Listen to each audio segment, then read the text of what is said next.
الله أكبر.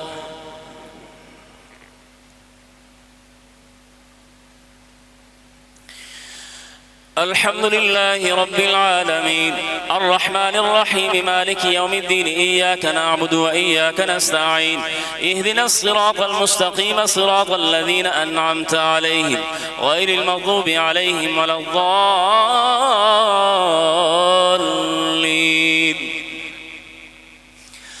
عما يتساءلون عن النبأ العظيم الذي هم فيه مختلفون كلا سيعلمون ثم كلا سيعلمون. ألم نجعل الأرض مهادا والجبال أوتادا وخلقناكم أزواجا وجعلنا نومكم سباتا وجعلنا الليل لباسا وجعلنا النهار معاشا وبنينا فوقكم سبعا شدادا وجعلنا سراجا وهاجا وأنزلنا من المعصرات ماء ثجاجا لنخرج به حبا ونباتا وجنات ألفافا. إن يوم الفصل كان ميقاتا يوم ينفخ في الصور فتأتون أفواجا وفتحت السماء فكانت أبوابا وسيرت الجبال فكانت سرابا. إن جهنم كانت مرصادا للطاغين مآبا لابثين فيها أحقابا لا يذوقون فيها بردا ولا شرابا إلا حميما وغساقا جزاء وفاقا. إنهم كانوا لا يرجون حسابا وكذبوا بآياتنا كذابا وكل شيء أحصيناه كتابا فذوقوا فلن نزيدكم إلا عذابا. إن للمتقين مفازا حدائق وأعنابا وكواعب أترابا وكأسا دهاقا لا يسمعون فيها لغوا ولا كذابا جزاء من ربك عطاء حسابا. رب السماوات والأرض وما بينهما الرحمن لا يملكون منه خطابا. يوم يقوم الروح والملائكة صفا لا يتكلمون إلا من أذن له الرحمن وقال صوابا. ذلك اليوم الحق فمن شاء اتخذ إلى ربه مآبا. إنا أنذرناكم عذابا قريبا يوم ينظر المرء ما قدمت يداه ويقول الكافر يا ليتني كنت ترابا. والنازعات غرقا والناشطات نشطا والسابحات سبحا فالسابقات سبقا فالمدبرات أمرا يوم ترجف الراجفة تتبعها الرادفة قلوب يومئذ واجفة أبصارها خاشعة يقولون أئنا لمردودون في الحافرة أئذا كنا عظاما نخرة قالوا تلك إذا كرة خاسرة فإنما هي زجرة واحدة فإذا هم بالساهرة. هل أتاك حديث موسى إذ ناداه ربه بالوادي المقدس طوى اذهب إلى فرعون إنه طغى فقل هل لك إلى أن تزكى وأهديك إلى ربك فتخشى فأراه الآية الكبرى فكذب وعصى ثم أدبر يسعى فحشر فنادى فقال أنا ربكم الأعلى فأخذه الله نكال الآخرة والأولى. إن في ذلك لعبرة لمن يخشى. أأنتم أشد خلقا أم السماء بناها رفع سمكها فسواها وأغطش ليلها وأخرج ضحاها والأرض بعد ذلك دحاها أخرج منها ماءها ومرعاها والجبال أرساها متاعا لكم ولأنعامكم. فإذا جاءت الطامة الكبرى يوم يتذكر الإنسان ما سعى وبرزت الجحيم لمن يرى فأما من طغى وآثر الحياة الدنيا فإن الجحيم هي المأوى وأما من خاف مقام ربه ونهى النفس عن الهوى فإن الجنة هي المأوى. يسألونك عن الساعة أيان مرساها فيما أنت من ذكراها إلى ربك منتهاها إنما أنت منذر من يخشاها كأنهم يوم يرونها لم يلبثوا إلا عشية أو ضحاها. عبس وتولى أن جاء وما يدريك لعله يزكى أو يذكر فتنفعه الذكرى أما من استغنى فأنت له تصدى وما عليك ألا يزكى وأما من جاءك يسعى وهو يخشى فأنت عنه تلهى كلا إنها تذكرة فمن شاء ذكره في صحف مكرمة مرفوعة مطهرة بأيدي سفرة كرام بررة قتل الإنسان ما أكفره من أي شيء خلقه من نطفة خلقه فقدره ثم السبيل يسره ثم أماته فأقبره ثم إذا شاء أنشره كلا لما يقض ما أمره فلينظر الإنسان إلى طعامه أنا صببنا الماء صبا ثم شققنا الأرض شقا فأنبتنا فيها حبا وعنبا وقضبا وزيتونا ونخلا وحدائق غلبا وفاكهة وأبا متاعا لكم ولأنعامكم فإذا جاءت الصاخة يوم يفر المرء من أخيه وأمه وأبيه وصاحبته وبنيه لكل امرئ منهم يومئذ شأن يغنيه وجوه يومئذ مسفرة ضاحكة مستبشرة ووجوه يومئذ عليها غبرة ترهقها قترة أولئك هم الكفرة الفجرة إذا الشمس كورت وإذا النجوم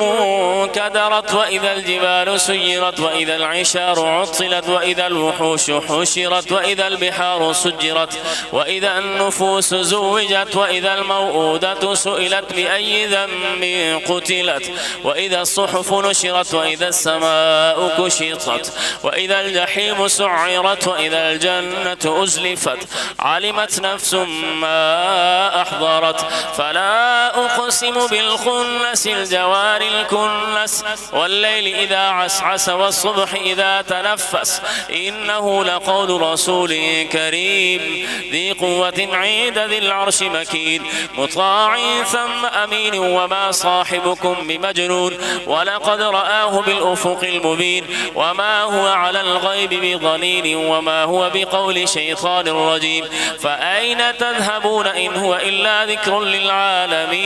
لمن شاء منكم أن يستقيم وما تشاءون إلا أن يشاء الله رب العالمين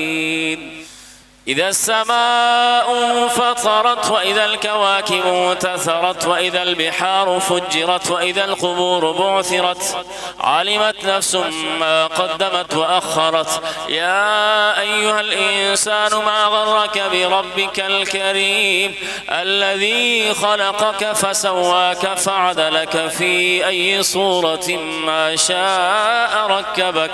كلا بل تكذبون بالدين وإن عليكم لحافظين كراما كاتبين يعلمون ما تفعلون إن الأبرار لفي نعيم وإن الفجار لفي جحيم يصلونها يوم الدين وما هم عنها بغائبين وما أدراك ما يوم الدين ثم ما أدراك ما يوم الدين يوم لا تملك نفس لنفس شيئا والأمر يومئذ لله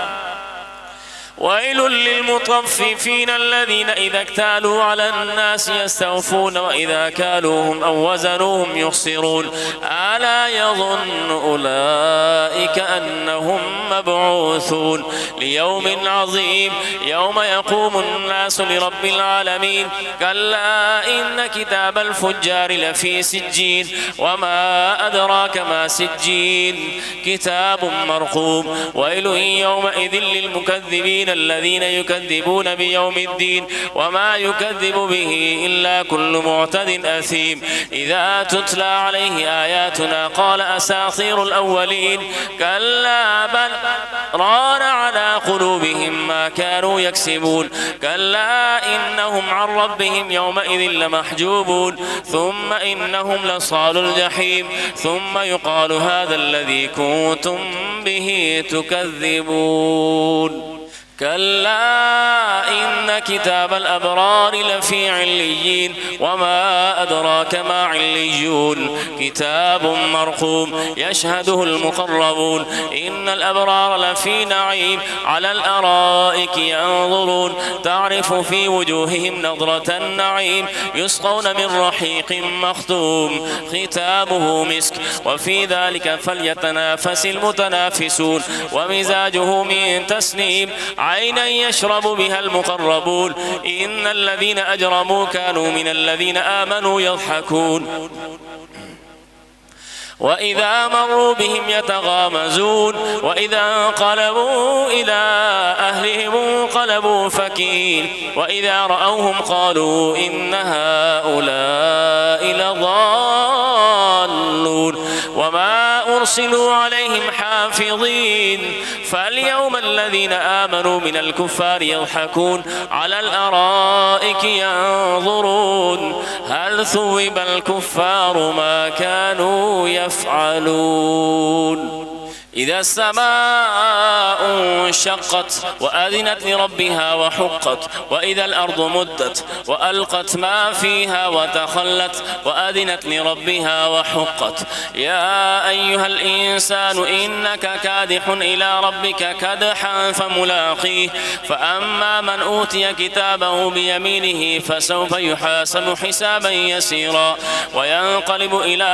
أهله مسرورا وأما من أوتي كتابه وراء ظهره فسوف يدعو ثبورا ويصلى سعيرا إنه كان في أهله مسرورا إنه ظن أن لن يحور بلى إن ربه كان به بصيرا فلا أقسم بالشفق والليل وما وسق والقمر إذا اتسق لتركبن طبقا عن طبق فما لهم لا يؤمنون وإذا قرئ عليهم القرآن لا يسجدون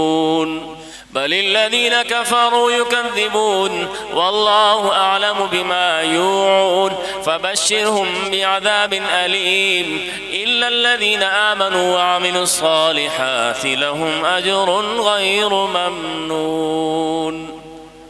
والسماء ذات البروج واليوم الموعود وشاهد ومشهود قتل أصحاب الأخدود النار ذات الوقود إذ هم عليها قعود وهم على ما يفعلون بالمؤمنين شهود وما نقموا منهم إلا أن يؤمنوا بالله العزيز الحميد الذي له ملك السماوات والأرض والله على كل شيء شهيد إن الذين فتنوا المؤمنين والمؤمنات ثم لم يتوبوا فلهم عذاب جهنم ولهم عذاب الحريق إن الذين آمنوا وعملوا الصالحات لهم جنات تجري من تحتها الأنهار ذلك الفوز الكبير إن بطش ربك لشديد إنه هو يبدئ ويعيد وهو الغفور الودود ذو العرش المجيد فعال لما يريد هل أتاك حديث الجنود فرعون وثمود بل الذين كفروا في تكذيب والله من ورائهم محيط بل هو قرآن مجيد في لوح محفوظ والسماء والطارق وما أدراك ما الطارق النجم الثاقب إن كل نفس لما عليها حافظ فلينظر الإنسان مما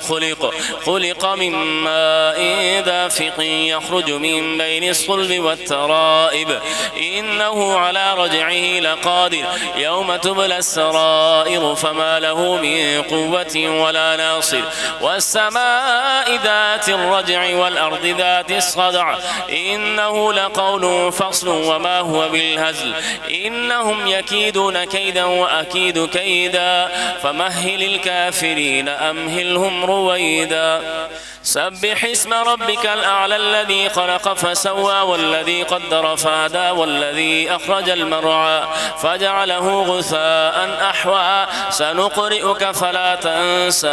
إلا ما شاء الله إنه يعلم الجهر وما يخفى ونيسرك لليسرى فذكر إن نفعت الذكرى سيذكر من يخشى ويتجنبها الأشقى الذي يصلى النار الكبرى ثم لا يموت فيها ولا يحيا قد أفلح من تزكى وذكر اسم ربه فصلى بل تؤثرون الحياة الدنيا والآخرة خير وأبقى إن هذا لفي الصحف الأولى صحف إبراهيم وموسى هل أتاك حديث الغاشية وجوه يومئذ خاشعة عاملة ناصبة تصلى نارا حامية تسقى من عين آنية ليس لهم طعام إلا من ضريع لا يسمن ولا يغني من جوع وجوه يومئذ ناعمة لسعيها راضية في جنة عالية لا تسمع فيها لاغية فيها عين جارية فيها سرر مرفوعة وأكواب موضوعة ونمارق مصفوفة وزرابي مبثوثة أفلا ينظرون إلى الإبل كيف خلقت وإلى السماء كيف رفعت وإلى الجبال كيف نصبت وإلى الأرض كيف سطحت فذكر إنما أنت مذكر لست عليهم بمسيطر إلا من تولى وكفر فيعذبه الله العذاب الأكبر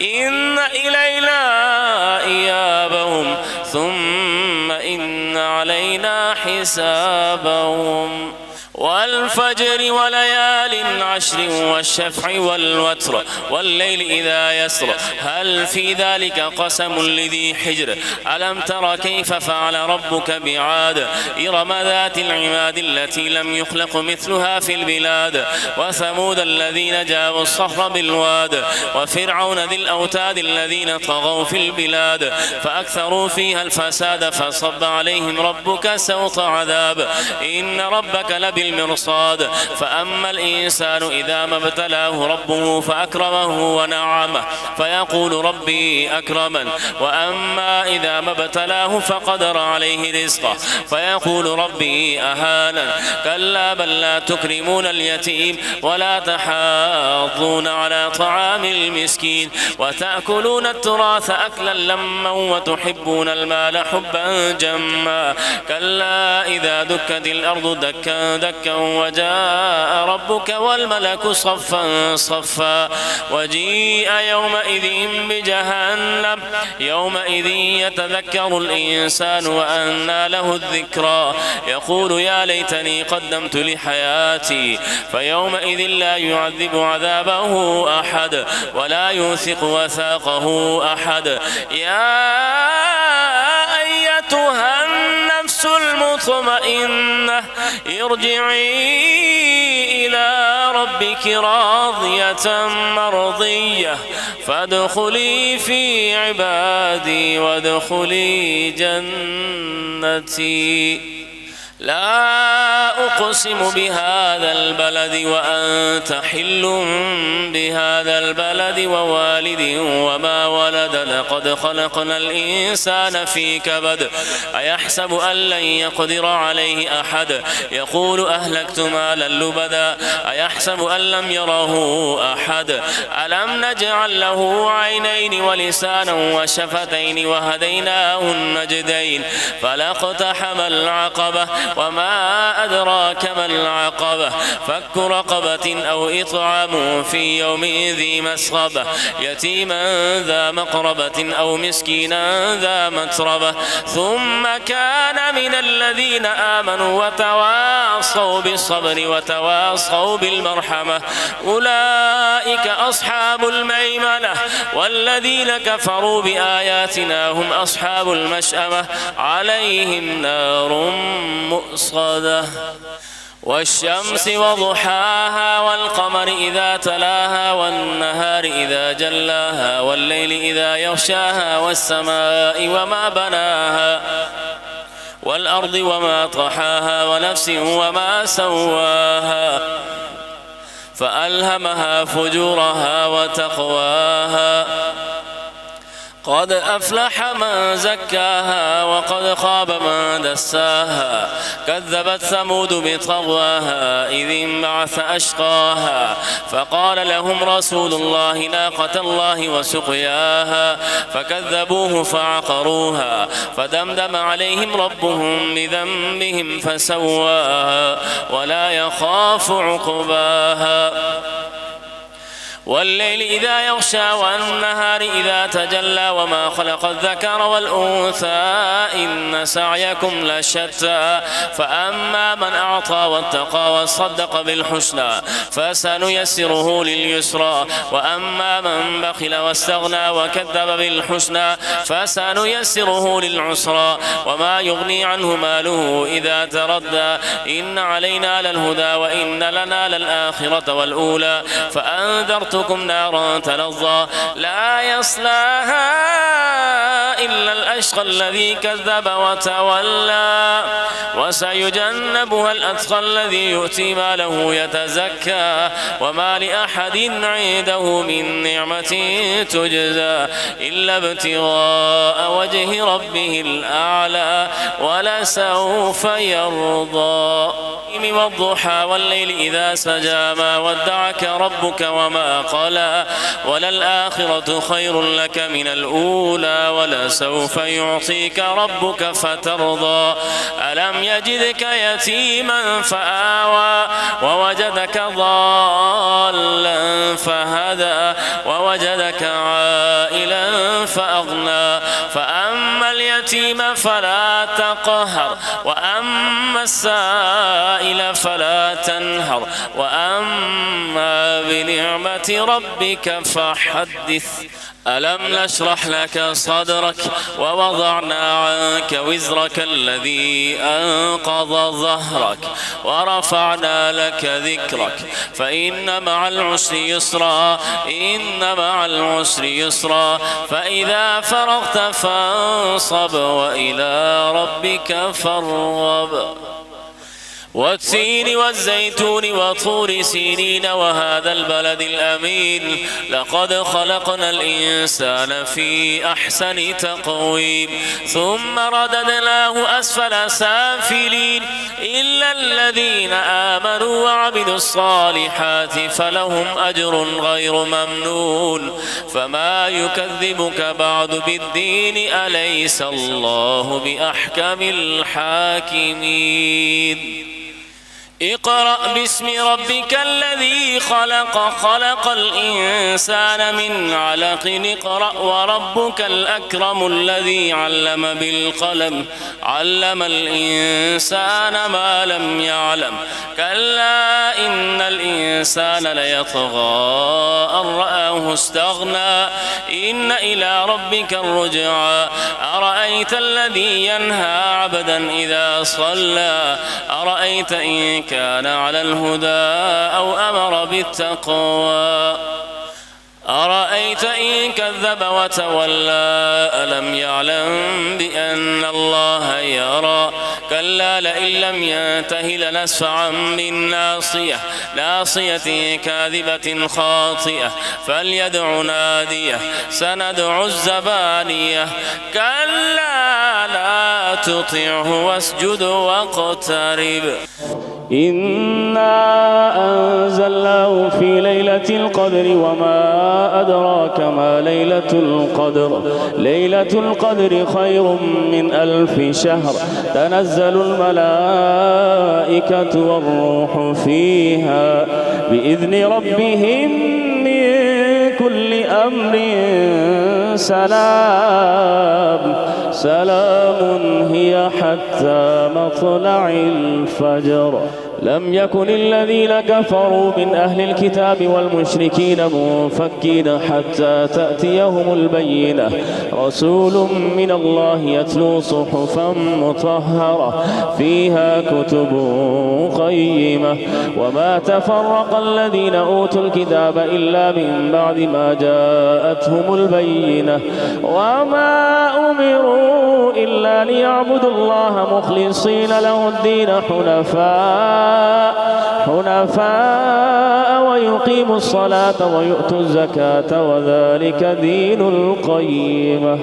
إن الذين كفروا من أهل الكتاب والمشركين في نار جهنم خالدين فيها أولئك هم شر البرية إن الذين آمنوا وعملوا الصالحات أولئك هم خير البرية جزاؤهم عند ربهم جنات عدن تجري من تحتها الأنهار خالدين فيها أبدا رضي الله عنهم ورضوا عنه ذلك لمن خشي ربه إذا زلزلت الأرض زلزالها وأخرجت الأرض أثقالها وقال الإنسان ما لها يومئذ تحدث أخبارها بأن ربك أوحى لها يومئذ يصدر الناس أشتاتا ليروا أعمالهم فمن يعمل مثقال ذرة خيرا يره ومن يعمل مثقال ذرة شرا يره والعاديات ضبحا فالموريات قدحا فالمغيرات صبحا فأثرن به نقعا فوسطن به جمعا إن الإنسان لربه لكنود وإنه على ذلك لشهيد وإنه لحب الخير لشديد أفلا يعلم إذا بعثر ما في القبور وحصل ما في الصدور إن ربهم بهم يومئذ لخبير القارعة ما القارعة وما أدراك ما القارعة يوم يكون الناس كالفراش المبثوث وتكون الجبال كالعهن المنفوش فأما من ثقلت موازينه فهو في عيشة راضية وأما من خفت موازينه فأمه هاوية وما أدراك ما هي نار حامية ألهاكم التكاثر حتى زرتم المقابر كلا سوف تعلمون ثم كلا سوف تعلمون كلا لو تعلمون علم اليقين لترون الجحيم ثم لترونها عين اليقين ثم لتسألن يومئذ عن النعيم والعصر إن الإنسان لفي خسر إلا الذين آمنوا وعملوا الصالحات وتواصوا بالحق وتواصوا بالصبر ويل لكل همزة لمزة الذي جمع مالا وعدده يحسب أن ماله أخلده كلا لينبذن في الحطمة وما أدراك ما الحطمة نار الله الموقدة التي تطلع على الأفئدة إنها عليهم مؤصدة في عمد ممددة ألم تر كيف فعل ربك بأصحاب الفيل ألم يجعل كيدهم في تضليل وأرسل عليهم طيرا أبابيل ترميهم بحجارة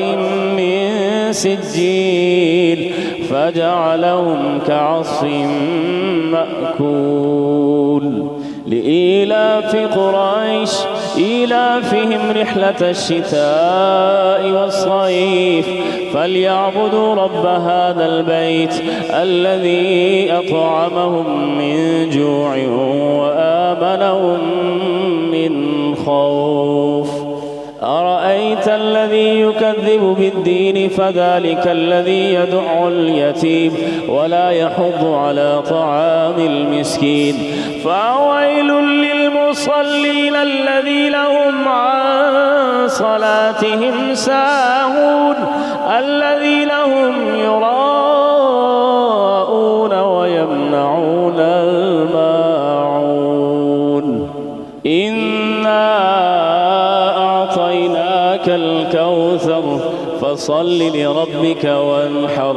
إن شانئك هو الأبتر. قل يا أيها الكافرون لا أعبد ما تعبدون ولا أنتم عابدون ما أعبد ولا أنا عابد ما عبدتم ولا أنتم عابدون ما أعبد لكم دينكم ولي دين. تبت يدا أبي لهب وتب ما أغنى عنه ماله وما كسب سيصلى نارا ذات لهب وامرأته حمالة الحطب في جيدها حبل من مسد. قل هو الله أحد الله الصمد لم يلد ولم يولد ولم يكن له كفوا أحد. قل أعوذ برب الفلق من شر ما خلق ومن شر غاسق إذا وقب ومن شر النفاثات في العقد ومن شر حاسد إذا حسد. قل أعوذ برب الناس ملك الناس إله الناس من شر الوسواس الخناس الذي يوسوس في صدور الناس من الجنة والناس.